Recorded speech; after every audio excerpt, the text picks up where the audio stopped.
Chemistry wizard आज की इस वीडियो में हम लोग पढ़ने वाले हैं कि tetrachloronickel second ion is tetrahedral and paramagnetic but tetracyanonickelate second ion is square planar and diamagnetic why. ये बीएससी केमिस्ट्री ऑनर्स पार्ट 3 का है। तो अगर आप मेरे चैनल केमिस्ट्री विजार्ड पर आप नए हैं तो मेरे चैनल केमिस्ट्री विजार्ड को सब्सक्राइब जरूर कर लें।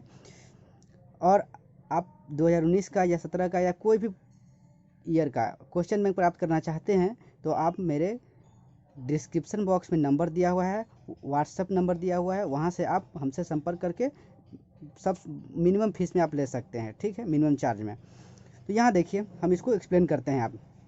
तो यहाँ देखिए, in tetrachloronickel second ion nickel is in +2 oxidation state and has electronic configuration of 3d8। कहता है कि निकेल जो है, यहाँ जो है निकेल, ये निकेल है, क्लोरीन है। तो निकेल का ऑक्सीडेशन स्टेट जो है, निकेल का ऑक्सीडेशन स्टेट जो यहाँ जो है वो +2 स्टेट है। और हम लोग जानते हैं कि निकेल क्या होता है, 28 होता है ना। तो निकेल 28 होता है, तो उसका इलेक्ट्रॉनिक कॉन्फ़िगरेशन लिख देते हैं। तो यहाँ देखिए, इलेक्ट्रॉनिक कॉन्फ़िगरेशन हम लिखे हुए हैं। देखिए, electronic configuration 1:2:2 2p6 3s2 3p6 3d8 4s2। अगर इसमें क्या होता है, निकेल में एक एक्सेप्शन का केस है, इसमें s भर जाता है, s ऑर्बिटल 4s भर जाता है, तभी 3d में इलेक्ट्रॉन जाता है। ठीक है, तो इसीलिए 4s2 भर गया, उसके बाद 3d8 जो बचा सो है ना। 2 2 4 6 10 2 12 6 18 18 2 20 8 28। ठीक है, तो 28 हो गया। और +2 स्टेट में जाएगा तो 2 इलेक्ट्रॉन घटेगा।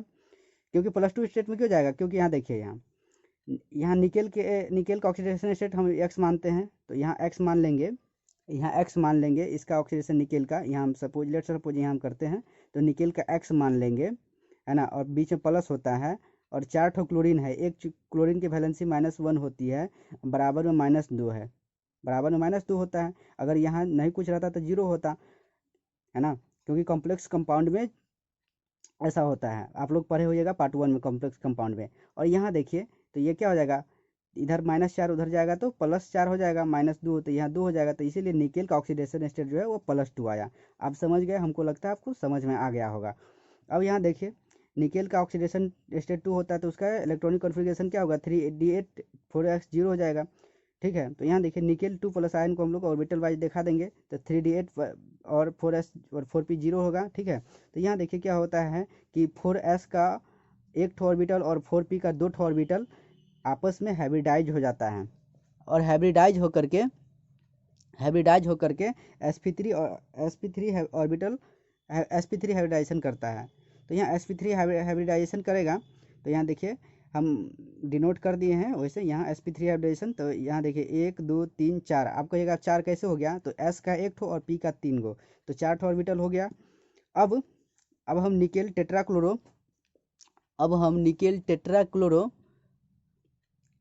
टेट्राक्लोरो सॉरी टेट्राक्लोरोनिकेलेट सेकेंड आयन का हम लोग ऑर्बिटल वाइज इसको दर्शाते हैं। तो ये देखिए, निकेल का तो 8 होगा, ठीक है। और ये 3 ठो 4 ठो sp3 जो हाइब्रिडाइज ऑर्बिटल में है, वो क्लोरीन का 4 ठो पेयर, क्लोरीन का ये जो क्लोरीन है यहाँ 4 पेयर वाला, तो वो यहाँ आकर के अटैच हो जाएगा। तो ये 1 पेयर 2 पेयर 3 पेयर 4 पेयर हो गया।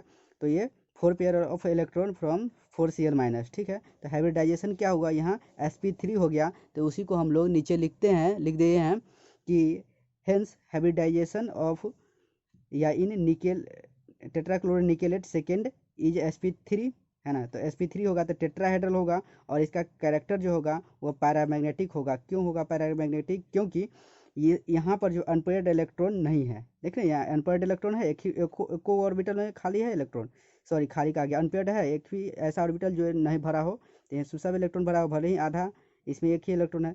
तो यहाँ देखिए, तो इसीलिए ये पैरामैग्नेटिक है due to no availability of unpaired electron. तो ये तो समझ गया, आ गया कि टेट्राक्लोरोनिकेल सेकेंड ये जो है टेट्राहेड्रल होता है और पैरामैग्नेटिक होता है। अब हम लोग टेट्रासाइनोनिकेलेट सेकेंड आयन देखेंगे। अब in case of tetracyanonickel second ion में क्या होता है, निकेल भी यहाँ भी +2 ऑक्सीडेशन स्टेट में है and has 3d8 electronic configuration with 2 unpaired electron. यहाँ भी 3d इलेक्ट्रॉनिक कॉन्फ़िगरेशन है with 2 unpaired electron, 2 unpaired electron है जैसे उसमें था।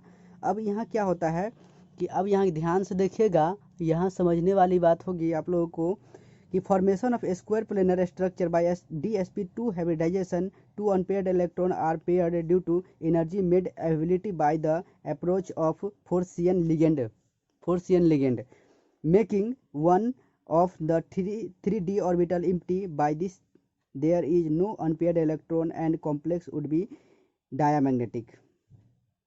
तो यहाँ कह रहा है क्या कि जब ये इसका स्क्वायर प्लेनर DsP2 हाइब्रिडाइजेशन के कारण होता है, क्योंकि यहाँ 3d8 और 2 अनपेयर्ड इलेक्ट्रॉन रहता है, तो वो भी पेयर्ड हो जाता है।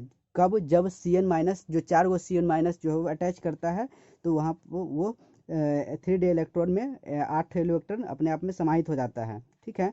और क्या होता है कि अब 3d 8 गो ऑर्बिटल समा जाएगा, तो हम लोग जानते हैं कि 3d में कितना इलेक्ट्रॉन होता है, 10 इलेक्ट्रॉन होता है, तो हमको 8 गो को एक क्रम में हो जाएगा और 2 ऑर्बिटल बच जाएगा, है ना। तो जो ऑर्बिटल बचेगा, है ना, तो वो अनपेयर्ड होगा। तो यही इसीलिए अनपेयर्ड होने के कारण यह क्या कहलाता है? डायामैग्नेटिक कहलाता है।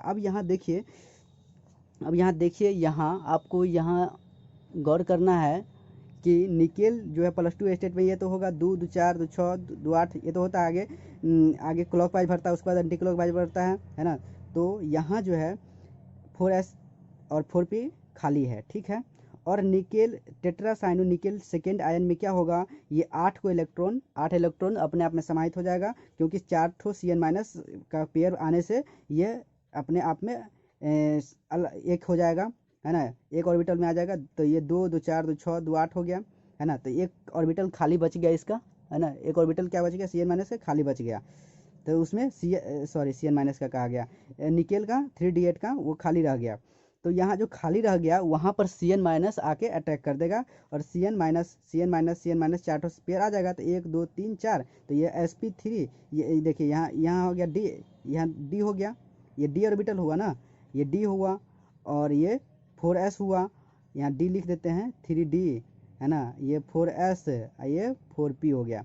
तो यहाँ देखिए क्या होगा कि एक d का ऑर्बिटल, एक s का ऑर्बिटल और 2 ऑर्बिटल p का भाग लिया हाइब्रिडाइजेशन में। तो हाइब्रिडाइजेशन क्या बनाया? DsP2 बना दिया। तो हाइब्रिडाइजेशन जो हो गया मेरे भाई, यहाँ हाइब्रिडाइजेशन आपको sp3 का आ गया, DsP2 हो गया, और जिसके कारण स्ट्रक्चर स्क्वायर प्लेनर हो गया, और कैरेक्टर जो हो गया डायामैग्नेटिक हुआ, किसके कारण? अनपेयर्ड इलेक्ट्रॉन के कारण। तो यहाँ देखिए Cn- जो है, यहाँ जो है Cn- का एक Cn- के बाद वाला जो ऑर्बिटल है वो खाली है, इसीलिए खाली होगा तो वो अनपेयर्ड इलेक्ट्रॉन होगा, और अनपेयर्ड इलेक्ट्रॉन होगा तो वो डायामैग्नेटिक होगा। अब यहाँ देखिए, ये है square planar structure of tetracyano nickelate second ion. तो यही जो है वह निकेल, इसका ये स्ट्रक्चर हो गया आपको, है ना। तो हम उम्मीद करते हैं ये वीडियो समझ में आया होगा। अगर आपको क्वेश्चन बैंक सोल्यूशन लेना है तो हमारे व्हाट्सअप के थ्रू मिनिमम चार्ज में आपको प्राप्त हो जाएगा। तो अभी हमारे व्हाट्सएप नंबर पर संपर्क करें, मैसेज करें, हम उसको रिप्लाई करने का कोशिश करेंगे। Thanks for watching. Chemistry wizard always with you.